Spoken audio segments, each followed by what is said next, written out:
Dans le prochain épisode de Demain nous appartient, le rendez-vous de Bart prend une tournure macabre. Bastien décide de prendre contact avec Mélodie. Sébastien aide Marianne à reprendre son indépendance.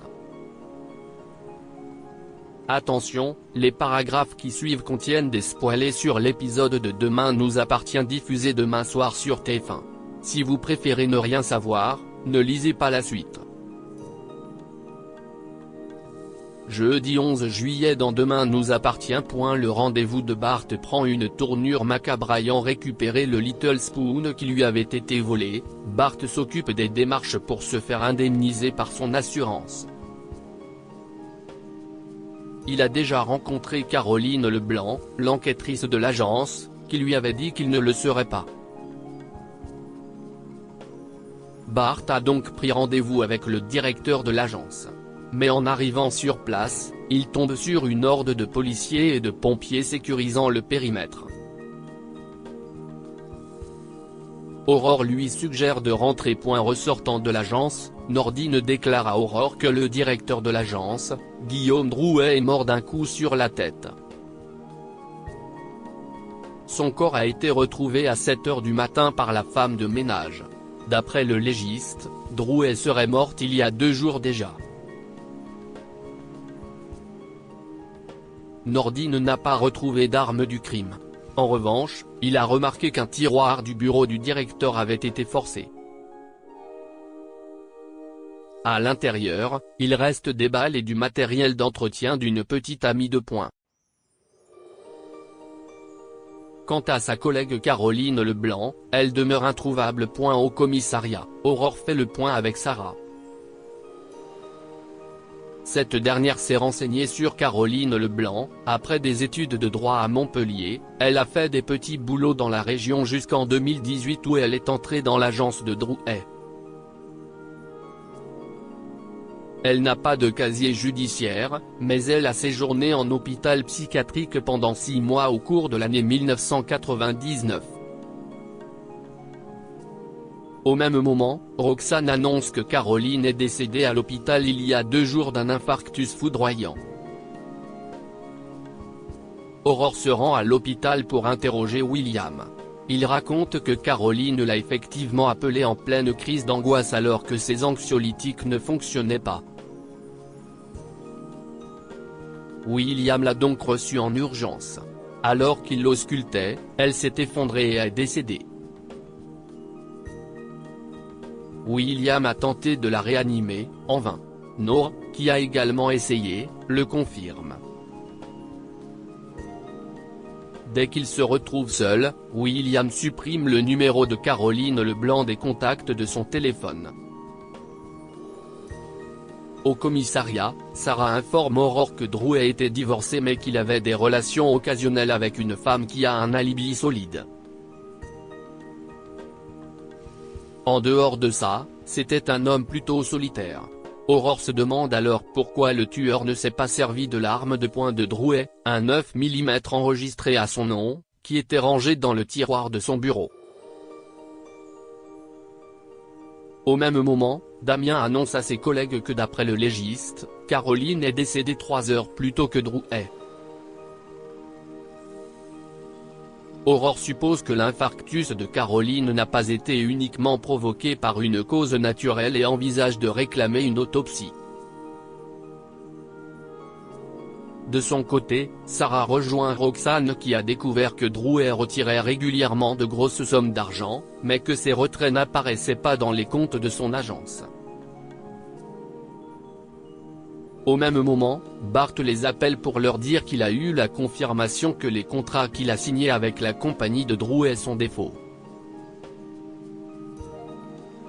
Roxane vérifie alors les dossiers clients et se rend compte que Drouet arnaquait un client sur 3.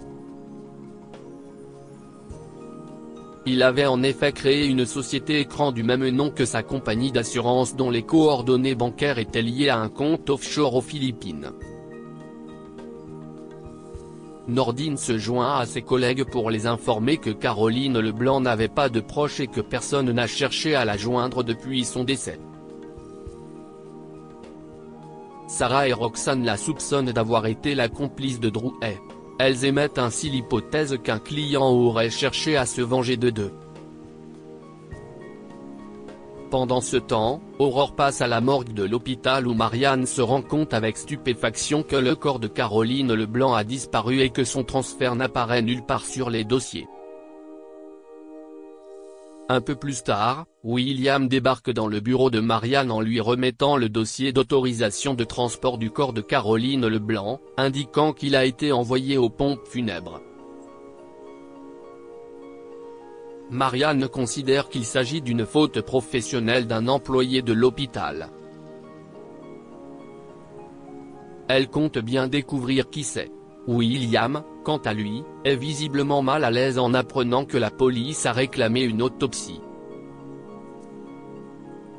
En sortant des pompes funèbres, Aurore téléphone à Sarah pour lui annoncer que le corps de Caroline Leblanc n'y est pas non plus. Bastien rejette Mélodie auprès de Georges. Mélodie se demande si Bastien va accepter de lui laisser une place dans sa vie. Cela a été très dur pour elle, ces derniers mois, de garder le secret, surtout quand il a eu sa leucémie. Mais John ne voulait pas qu'il connaisse la vérité. Georges soutient sa compagne. Pendant ce temps, Bastien se confie à Violette au sujet de ce qu'il a appris sur Mélodie.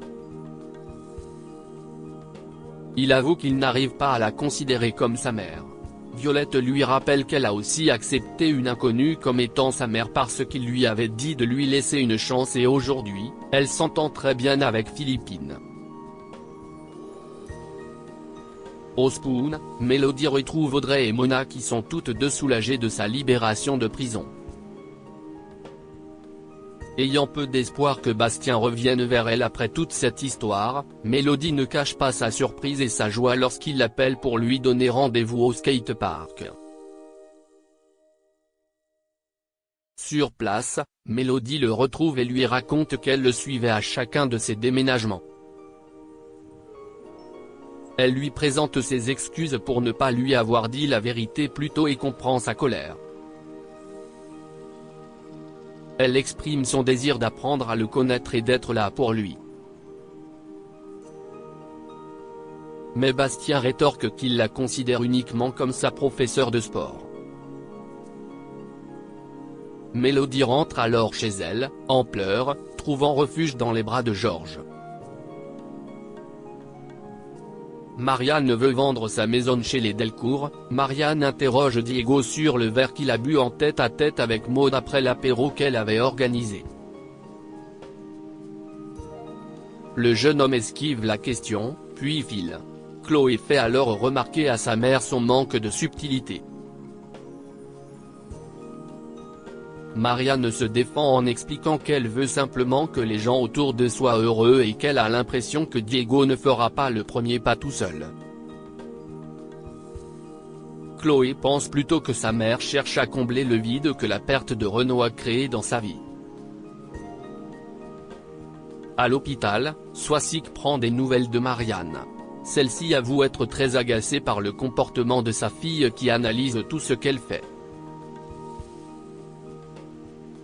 Soisic souligne qu'il serait temps pour sa collègue de quitter le cocon familial et de voler de ses propres ailes. Marianne donne alors rendez-vous à Sébastien au Spoon pour le déjeuner. Elle compte sur lui pour l'aider à vendre sa maison. Et justement, il lui a trouvé une agente immobilière. De son côté, Diego se promène sur la plage avec Maud qui stresse à l'approche des résultats du bac. Il retrouve Jack et Lizzie à la paillote, qui sont dans le même état. Diego leur propose une partie de volley pour se changer les idées. Une fois les résultats du bac tombés, tout le monde est soulagé. Adam et Amel se joignent à eux pour trinquer. Diego félicite Maud pour sa mention très bien.